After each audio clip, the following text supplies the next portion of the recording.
With our media imported, we can now review it to identify parts to use in our edit.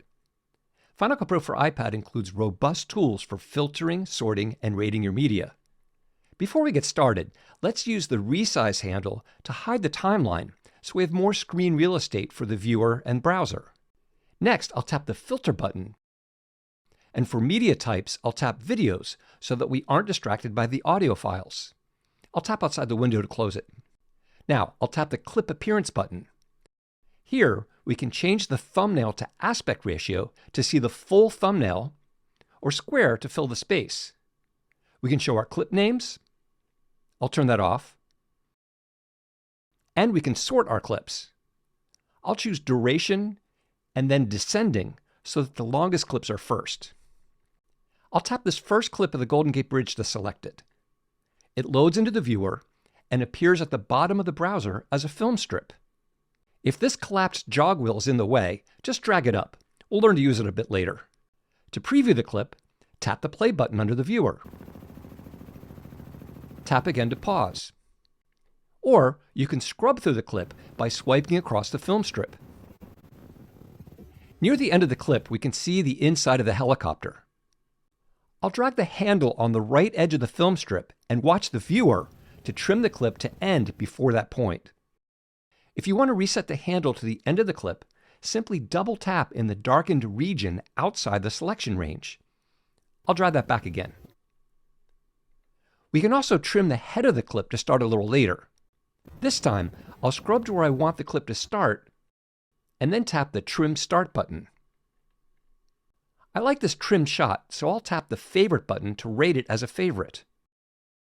The green bar that appears in both the film strip and the thumbnail indicates the favorite status for this clip range. I'll also add a few keywords to this favorited range to make it easy to locate later. I'll tap the Keywords button, tap Add New Keyword, type Bridge, tap Return, tap Add, type Aerial, tap Return, and tap the X to close the keywords list. The blue line on the clip indicates that there's at least one keyword assigned to this same range. Let's select this next shot and scrub it.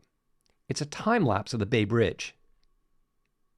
There's some camera movement at the very start, so let's get rid of it by scrubbing just past that point, tapping the Trim End button to trim the clip to just the part we want to get rid of, and then tap the Reject button.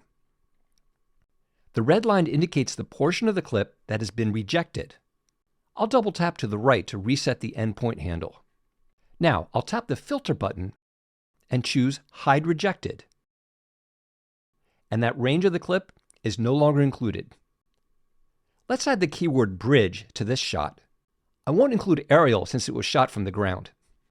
Let's select one more bridge shot.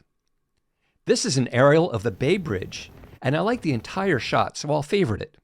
This time by touching and holding the thumbnail, then tapping Favorite. I'll also add our two keywords to it. Now, I'd like to add a keyword to identify all the shots of Chinatown.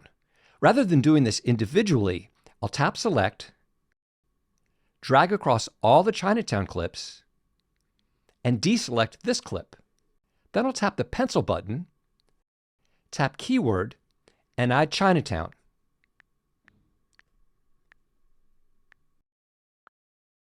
And tap Done. I'll review the two takes that I shot with the Final Cut Pro for iPad camera.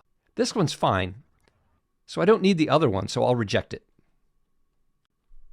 By first favoriting, rejecting, and adding keywords to entire clips or clip ranges, you'll be able to quickly locate shots while building your edit, which we'll do next.